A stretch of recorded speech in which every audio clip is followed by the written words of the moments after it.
Shalom Alaikum, Bapak Ibu, Saudara-saudari yang dikasihi di dalam Tuhan. Terpujilah nama Tuhan yang telah membuat kita bisa berjumpa kembali untuk belajar firman Tuhan. Mari kita berdoa. Bapa, dalam nama Tuhan Yesus, terima kasih untuk waktu ini. Sebentar kami akan belajar firman-Mu. Roh Kudus, tolong kami supaya kami bisa memahaminya. Dalam nama Tuhan Yesus kami berdoa. Amin.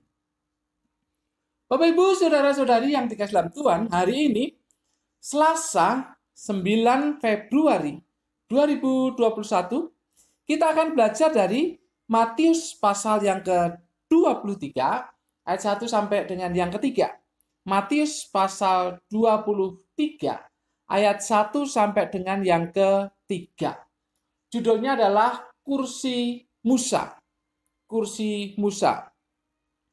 Bapak Ibu, Saudara-saudari yang dikasihi dalam Tuhan, ayat-ayat yang akan kita pelajari kali ini mengawali tentang kecaman Tuhan Yesus kepada ahli-ahli Taurat dan orang-orang Farisi. Itu berarti ayat-ayat yang kita pelajari ini merupakan ayat yang penting. Karena bisa dikatakan bahwa apa yang dijelaskan di ayat yang akan kita pelajari ini menjadi dasar dari kecaman-kecaman Tuhan Yesus. Jadi apa yang dikatakan Tuhan Yesus selanjutnya ini dasarnya ada di ayat 1 sampai dengan yang ketiga. Apa itu? Yaitu ahli-ahli Taurat dan orang-orang Farisi mengajar tetapi tidak melakukan. Mengajar tetapi tidak melakukan. Kita baca ayat 1 sampai 3. Maka berkatalah Yesus kepada orang banyak dan kepada murid-muridnya katanya, ahli-ahli Taurat dan orang-orang Farisi telah menduduki kursi Musa. Sebab itu, turutilah dan lakukanlah segala sesuatu yang mereka ajarkan kepadamu. Tetapi janganlah kamu turuti perbuatan-perbuatan mereka. Karena mereka mengajarkannya tetapi tidak melakukannya.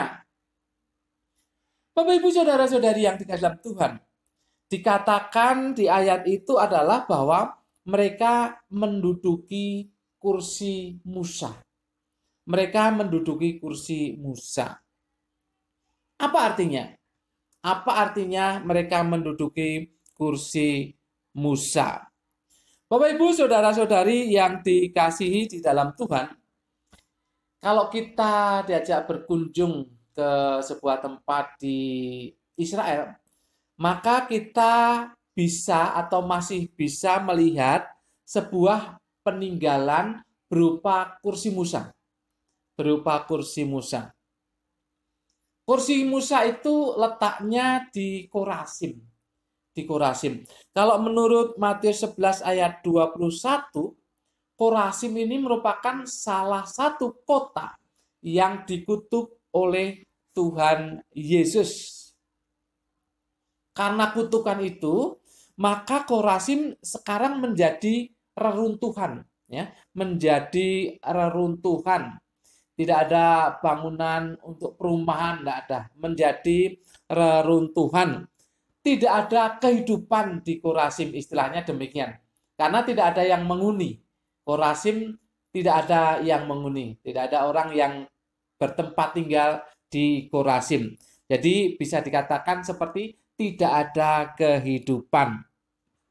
Memang ada banyak tumbuhan, tetapi tumbuhan itu bukan tumbuhan untuk mencukupi kebutuhan sehari-hari.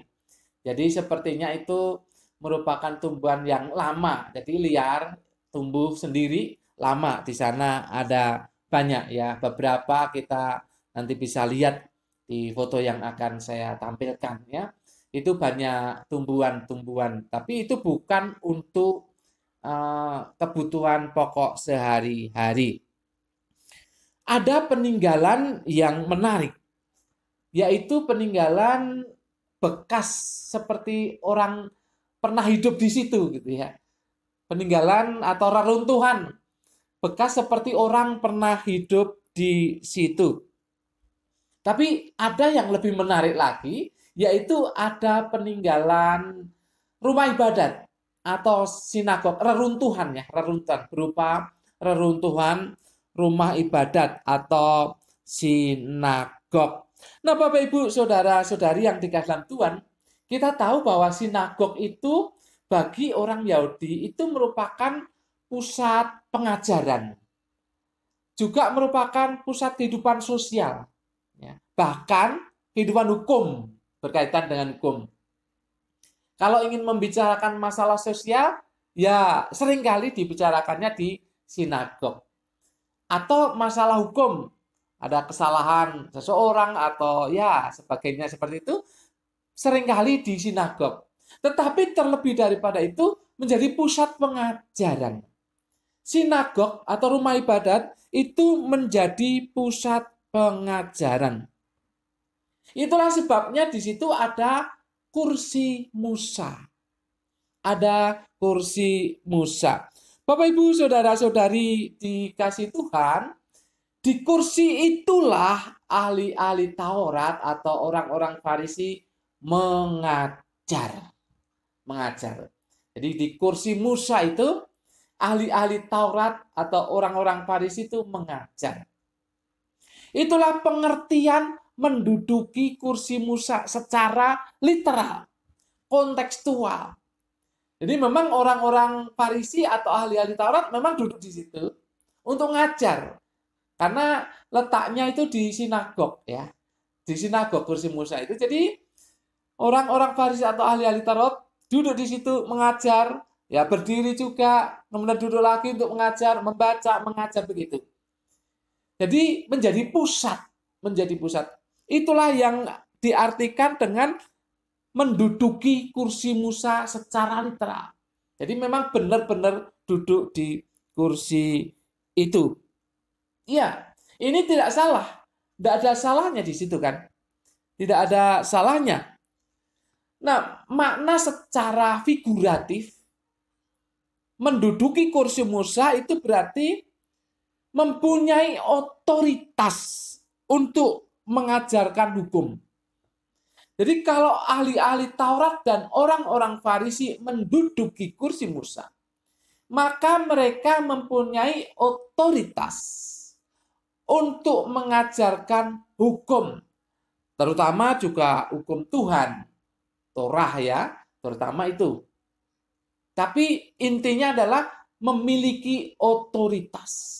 Yang diberikan otoritas adalah mereka, bukan orang pada umumnya, bukan orang awam, tetapi mereka. Jadi mereka menduduki kursi Musa berarti mereka mempunyai otoritas untuk mengajarkan hukum yang berlaku saat itu, yaitu hukum Tuhan dan juga hukum moral, bahkan juga hukum sipil yang berlaku di orang-orang Yahudi pada saat itu. Sekali lagi, tidak ada yang salah di sini. Baik secara literal mereka duduk di kursi Musa, ngajar, membaca Torah, membaca hukum, kan tidak ada salahnya. Atau mereka memiliki otoritas untuk mengajarkan hukum, tidak ada salahnya. Jadi, tidak ada salahnya di sini. Lalu, apa salahnya? Apa salahnya? Salahnya itu ada di ayat yang ketiga. Saya baca sekali lagi. Sebab itu turutilah dan lakukanlah segala sesuatu yang mereka ajarkan kepadamu. Tetapi janganlah kamu turuti perbuatan-perbuatan mereka. Karena mereka mengajarkannya tetapi tidak melakukannya. Inilah salahnya. Mereka mengajarkan, oke silahkan. Tetapi masalahnya mereka tidak melakukan. Mereka mengajarkan hukum Torah. Mereka mengajarkan hukum-hukum sipil yang berlaku. Mereka mengajarkan hukum-hukum moral yang berlaku. Tetapi mereka sendiri tidak melakukannya. Itulah yang salah di dalam diri mereka. Ini parah. Kesalahan ini bukan biasa saja, ini parah. Karena ini mendasari mendasari perbuatan mereka yang lain, yang dikecam oleh Tuhan Yesus di ayat-ayat berikutnya. Parah. Jadi seakan-akan kalau sudah mengajarkan, oh itu sudah cukup bagi mereka. Nah ini parahnya di sini. Jadi sekali lagi Bapak Ibu Saudara-saudari yang dikasihi dalam Tuhan, mereka menduduki kursi Musa. Secara literal silakan tidak salah. Mereka mempunyai otoritas mengajarkan hukum, silakan tidak salah. Tetapi yang salah karena mereka tidak melakukannya. Orang Jawa mempunyai istilah untuk hal ini, yaitu apa? Jarkoni. Ya, jarkoni. Bagi Anda yang orang Jawa pasti tahu itu. Jarkoni. Ya, bisa ngajar, nggak bisa ngelakoni. Ya, bisa ngajar, nggak bisa ngelakoni. Atau bisa mengajar tetapi nggak bisa melakukan itu. Jarkoni. Ya, jarkoni. Bisa ngajar, bisa ngelakoni. Ya, itu jarkoni ya. Jadi cuma ngajar doang, tidak bisa melakukan atau tidak melakukan gitu ya. Jarkoni. Bapak Ibu Saudara-saudari yang dikasihi dalam Tuhan, ini keras. Bahasan-bahasan di ayat 1 sampai 3 ini keras. Keras. Dan bagi kita sekarang itu ditujukan kepada siapa? Kepada pendeta, kepada hamba Tuhan, kepada teolog, kepada guru-guru agama. Keras. Keras. Jarkoni ini ditujukan kepada, atau teguran ini ditujukan kepada pendeta, teolog, hamba Tuhan, guru agama. Ini keras. Saya harap Anda ada yang tersinggung ya. Kalau tersinggung berarti firman Tuhan cocok. Bapak Ibu Saudara-saudari yang dikasihi dalam Tuhan, mengajarkan sesuatu tetapi tidak melakukannya, Tuhan Yesus tegur dengan keras. Terutama bagi Anda pendeta-pendeta, hamba-hamba Tuhan, teolog-teolog ya yang ngajarkan firman Tuhan itu. Ini ditegur dengan keras kalau tidak melakukannya. Tapi secara umum juga berlaku bagi siapa? Orang tua. Orang tua kan ngajarin anaknya ini, itu. Anaknya dilarang merokok, tapi dia kelepas-kelepus tiap saat. Ya. Anaknya dilarang berbohong, tapi dia berbohong. Ya. Dan sebagainya. Itu juga untuk orang tua, itu jarkoni. Ya. Bisa ngajar, bisa ngelakoni. Ya. Bisa mengajar, tapi tidak bisa melakukannya. Juga untuk guru-guru pada umumnya, kan guru-guru itu mendidik. Dia mendidik. Mendidik kan bukan hanya dalam tindakan, tapi dalam perkataan juga.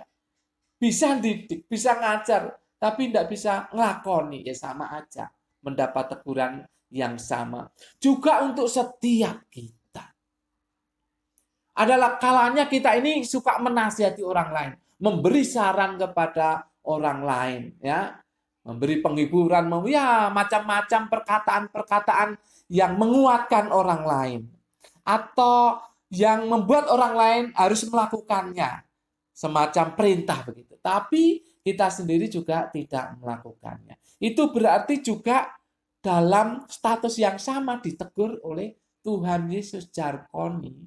Ya, bisa ngajar, bisa ngelakoni. Bapak, Ibu, Saudara-saudari yang dikasihi dalam Tuhan. Mari kita ya sadar dengan keadaan ini. Bahwa kita bisa memberikan masukan kepada orang lain. Kita boleh saja menasihati orang lain. Kita boleh saja ya mengkansel orang lain. Kita boleh saja memberi perintah kepada orang lain. Tetapi terlebih daripada itu kita harus melakukannya. Apalagi kalau berkaitan dengan firman Tuhan.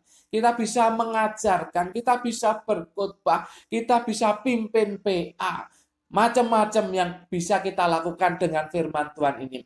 Tetapi terlebih penting daripada itu adalah melakukannya. Bapak, Ibu, Saudara-saudari yang dikasihi Tuhan. Tuhan menghendaki untuk kita bisa mengajar dan melakukannya. Karena itulah letak kebahagiaan bagi kita. Berbahagialah orang yang mendengarkan, juga berbahagialah orang yang melakukan. Bukan yang mengajarkan, tetapi yang mengajarkan sekaligus melakukan.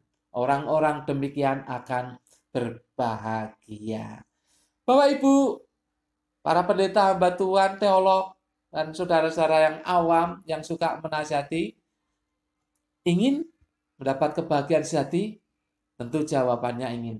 Oleh sebab itu, jangan jargon, tetapi ajarkan firman Tuhan, ajarkan perintah Tuhan, ajarkan hukum-hukum yang berlaku, dan lakukan sendiri apa yang kita ajarkan.